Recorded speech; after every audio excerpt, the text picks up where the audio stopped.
et que les plus gros émetteurs, dont les stratégies nationales ne sont pas conformes à notre objectif des 1,5 degrés, c'est que ces plus gros émetteurs rehaussent leur ambition dans les 15 jours qui viennent. C'est le seul moyen de recrédibiliser notre stratégie et d'avoir des stratégies d'ici à 2030 qui permettent de rendre crédibles les 1,5 degrés Celsius.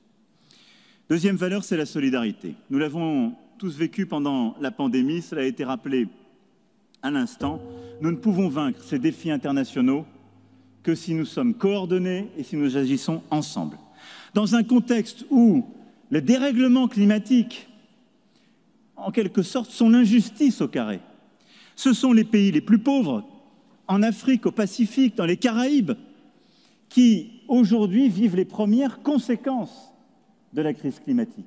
Ce sont ceux qui, bien souvent, n'ont pas porté les modèles de développement qui ont causé cette crise et ces dérèglements, qui en vivent les premiers les conséquences. Petites îles, territoires vulnérables, peuples autochtones sont les premières victimes des conséquences du dérèglement. La clé pour y arriver, c'est le deuxième grand objectif de cette COP. Ce sont les 100 milliards de dollars par an de 2020 à 2025.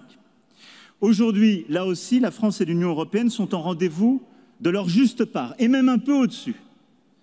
L'Europe s'est engagée à 25 milliards de dollars par an. Nous avons relevé notre propre contribution. La France mobilise désormais plus de 7 milliards de dollars par an, dont plus du tiers est consacré à l'adaptation. Mais toutes les économies développées doivent désormais contribuer à leur juste part, car le leadership exige l'exemplarité.